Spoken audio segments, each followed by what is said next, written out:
Assalamualaikum warahmatullahi wabarakatuh. Perkenalkan, nama saya Muhammad Sulaiman. Saya di sini dosen program studi S1 Teknik Mesin Universitas Islam Raden Rahmat Malang. Saya selaku peserta Serdos gelombang keempat tahun 2021. Izinkan saya untuk menyampaikan PDD UKTPT pada bidang pengajaran. Untuk itu, mari kita simak bersama. Terima kasih. Oke, di sini saya mengampu beberapa mata kuliah seperti mata kuliah pengantar teknik, manajemen industri, pengukuran teknik, keselamatan dan kesehatan kerja atau biasa kita sebut K3 dan elemen mesin. Untuk semester ganjil ini saya hanya mengampu mata kuliah pengantar teknik, pengukuran teknik dan elemen mesin saja. Nah, sebab itu untuk PDD UKTPT saya mengambil contoh mata kuliah pengukuran teknik dengan kode MKK 842120137. Ini adalah salah satu mata kuliah keahlian dan keterampilan yang dimana deskripsi dari mata kuliah ini adalah mata kuliah ini membahas tentang teori-teori dasar tentang pengukuran teknik dan jenis-jenis pengukuran, mulai dari konsep dasar pengukuran hingga cara mengolah dan menyajikan data pengukuran. Capaian pembelajaran yang ingin dicapai dalam mata kuliah ini yaitu mahasiswa diharapkan mampu menerapkan kaidah pengukuran dalam tahap proses engineering.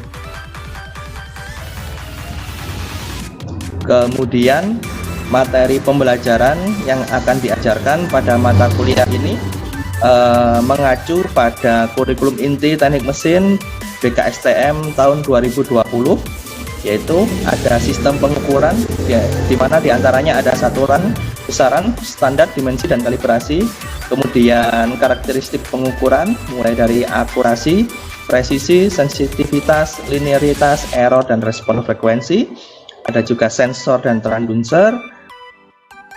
Kemudian pengukuran mekanik mulai dari gaya, torsi, temperatur, tekanan, kecepatan, percepatan, sampai dengan aliran fluida. Dan yang terakhir, cara pengolahan dan penyajian data.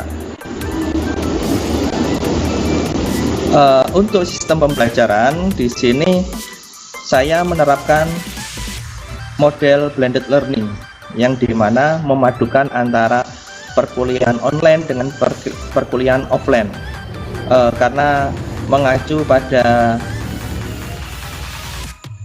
surat edaran Kementerian Pendidikan nomor 4 tahun 2021 yang dimana kita juga sudah diperbolehkan untuk melakukan perkuliahan offline secara terbatas. Jadi di sini saya mencampur model perkuliahan atau sistem pembelajaran dengan metode blended learning. Untuk daring sendiri, saya menggunakan beberapa aplikasi dalam menunjang perkuliahan seperti WA Group. Di sini digunakan untuk melakukan koordinasi maupun diskusi-diskusi, dan kemudian ada Google Class. Google Class ini lebih kepada manajemen perkuliahan yang dimana mahasiswa melakukan mengisi daftar kehadiran, terus kemudian mengumpulkan tugas melalui Google Classroom.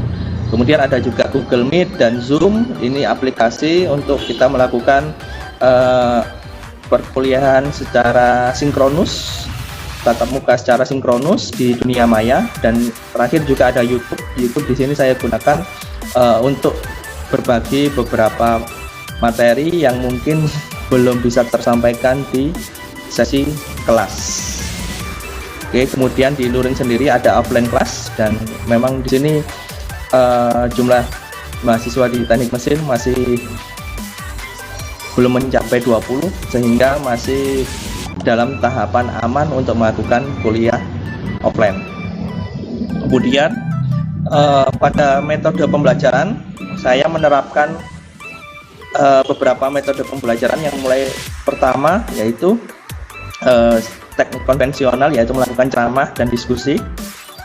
Kemudian ada juga cara demonstrasi, dan ada juga discovery. Di sini mahasiswa disuruh untuk memperdalam kajian-kajian yang ada, kemudian juga mempelajari studi kasus juga. Kemudian untuk sistem penilaian, saya menerapkan poin-poin meliputi satu, yaitu partisipasi dan keaktifan diskusi yang berbobot 20% dari total penilaian. Kemudian ada kuis, ada tugas dan presentasi dengan bobot 35%. Kemudian ada UTS dengan bobot 20% dan UAS bobot 25%. Berikut contoh RPS pengukuran teknik.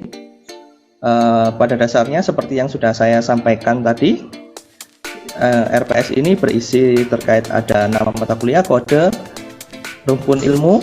Di sini juga RPS selalu kita update pada tiap semester atau tiap tahun terkait update keterbaruan materi yang harus disampaikan melalui evaluasi sebelumnya.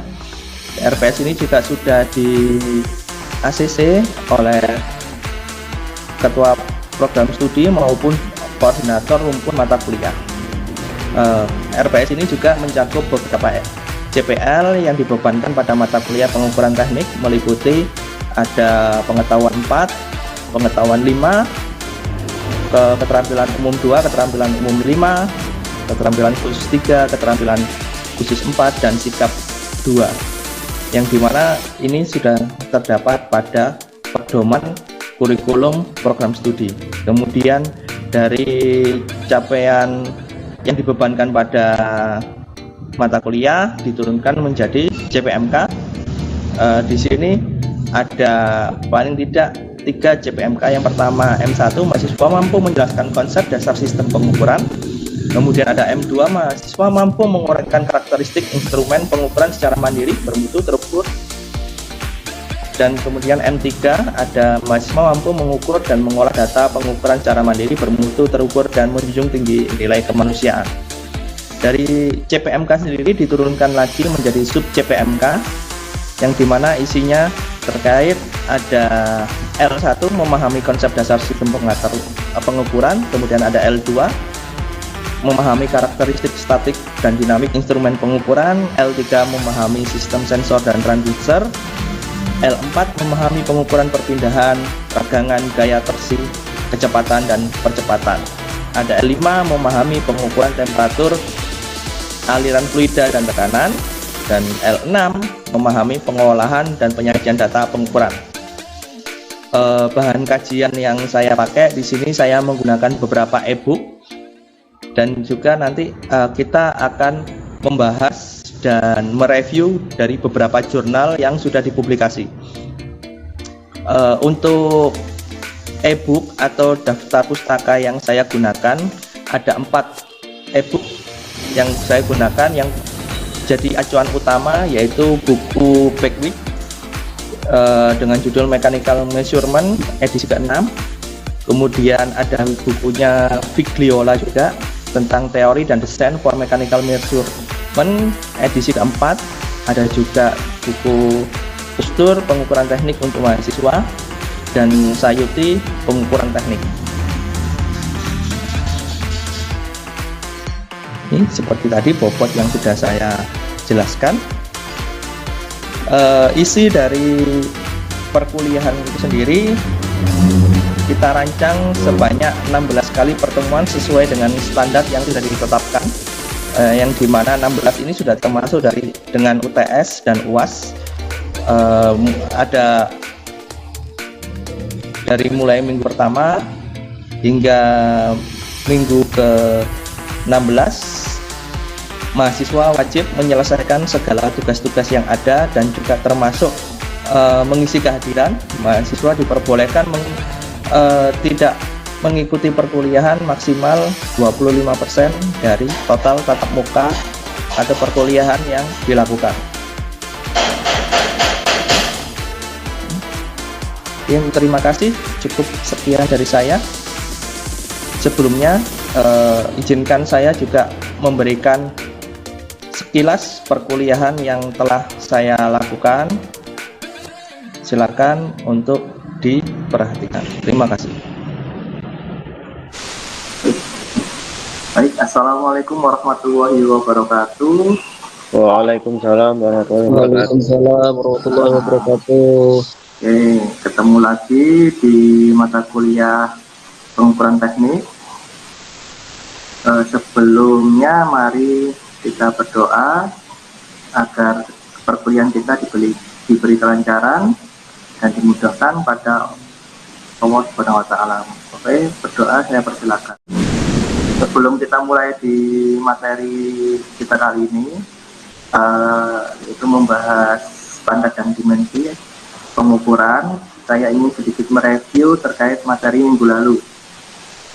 Oke, karena minggu lalu kita membahas terkait sistem pengukuran dan besaran dan satuan.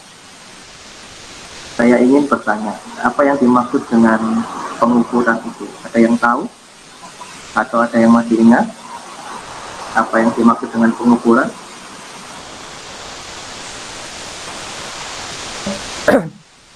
Pengukuran Ya, Mas Wahab. ya, Pak.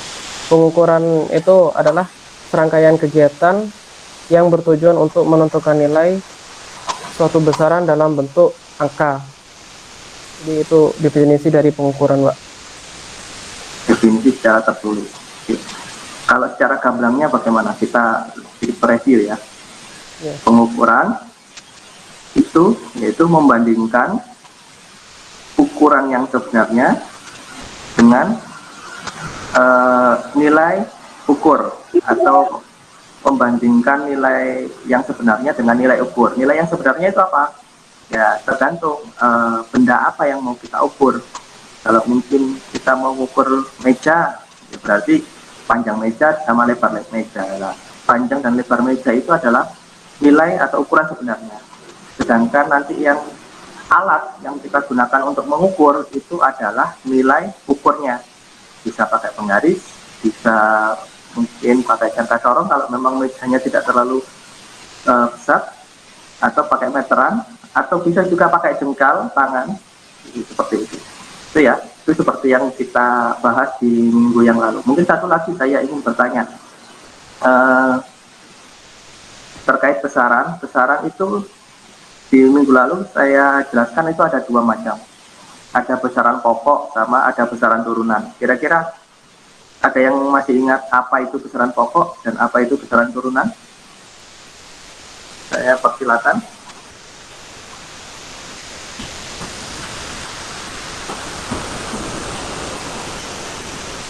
Silakan. Mas Wildan mungkin. Ya. Besaran pokok itu merupakan suatu satuan yang sudah ditentukan secara sistem internasional. Seperti panjang memiliki satuannya dan ada beberapa besaran. Tuh, panjang, massa, waktu, kuat arus, listrik, suhu, dan intensitas cahaya dan jumlah zat. Kalau besaran turunan?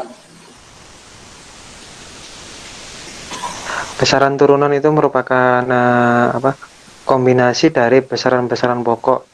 Seperti contoh, kalau panjang itu kan satuannya merupakan meter. Kalau besaran turunan bisa jadi kalau panjang bisa diturunkan jadi luasnya, kecepatan, dan lain-lain tuh. Bagus Mas Wildan. Jadi sedikit review, besaran pokok itu besaran yang sudah ditentukan ya, atau sudah ada standar internasionalnya. Ya, itu meliputi ada 7, ada panjang dengan meter, ada berat dengan massa, ada kuat arus dengan ampere, kemudian ada temperatur dengan suhu, dan intensitas cahaya dengan kandela, dan jumlah zat dengan mol. Itu besaran-besaran yang sudah pokok, ada 7 itu. Sedangkan besaran turunan yaitu kombinasi dari ketujuh itu tadi. Contohnya apa? Banyak kita membahas tentang gaya. Gaya di situ ada massa dan percepatan. Nah, itu sudah masuk dalam besaran turunan seperti itu. Kalau cuma membahas massa saja atau panjang saja, berarti itu masih masuk dalam besaran pokok. Oke.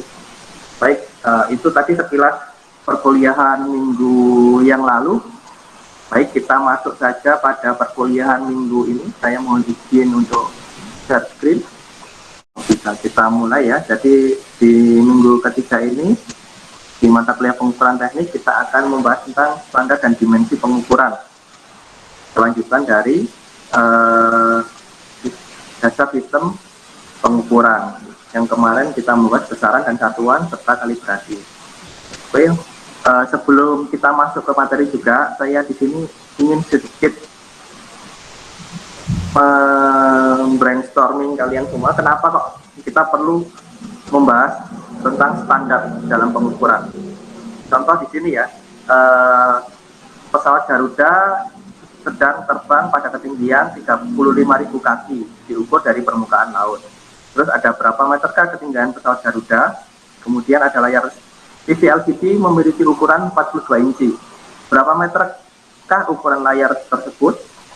Kemudian gedung Burj di Dubai, ini juga merupakan salah satu bangunan tertinggi di dunia dengan ketinggian 555,3 meter. Oke. Ini ada jarak ya, yang satuannya berbeda. Nah, yang pesawat tadi menggunakan satuan kaki, kemudian TV menggunakan satuan inci, dan yang terakhir gedung itu menggunakan satuan meter. Oke. Kalau di Indonesia itu lebih familiar menggunakan satuan apa kira-kira? Internasional, Pak. Ya, kalau panjang menggunakan satuan apa? Panjang meter satu. Meter. Oke, Meter. meter. Boleh coba. Kalau seumpama ditanyakan 35.000 kaki itu berapa meter? Bagaimana? Lalu layar TV LCD ini 42 inci. Kalau dijadikan meter bagaimana? Tinggal mengkonversikan itu dari inci ke meter kan. 1 incinya itu sekitar 2,5 cm. Nah, kemudian ada alat ukur suhu, ada termometer. Ini kalau ini termometer yang jadul ya, atau yang model lama. Kalau yang baru ada model seperti termogan. Kalau ini pembacaannya masih pakai skala, kalau ini sudah pakai digital seperti itu. Nah, suhu sendiri kalau di SI itu pakai satuan apa? Kelvin, Pak. Yang ingat? Itu masih ada yang ngomong Celsius ya. Jadi hati-hati ya. Standar untuk suhu itu satuannya Kelvin. Kalau tapi kita lebih familiarnya pakai Celsius. Dilihat dari gambar itu, yang untuk standar yang paling cocok digunakan yaitu kekuatan kekerasan materialnya, Pak, karena soalnya batu itu digunakan pada material untuk ketahanan kekerasannya, dimana ya dibuat untuk barang-barang seperti bahan bangunan dan lain-lain, dan dibutuhkan tingkat kekerasan yang tinggi agar tidak rapuh ketika dibuat untuk bahan bangunan, ketika dibuat untuk fondasi dan lain-lain. Oke, yang mau ditentukan kekerasannya. Jadi Mas Gita ini pakai standar apa kalau ingin mengetahui kekerasan batu tersebut? Mau menggunakan standar apa?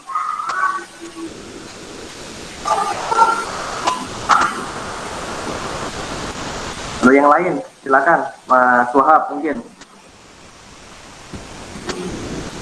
Mas Wahab, atau Mas Dimas.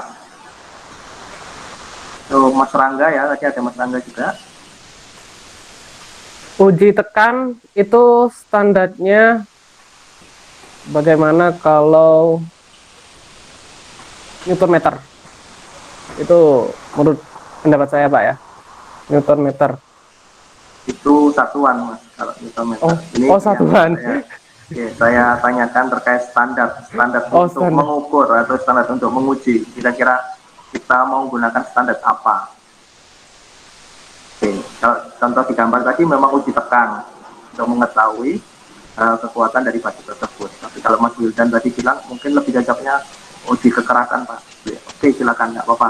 Mengukur kekerasan atau menguji kekerasannya, ini pakai standar apa? Mau tekan, mengukur kekerasan, pasti ada standarnya, ya kan? Kira-kira ini pakai standar apa? ASTM, Oke, STM, ada yang lain lagi?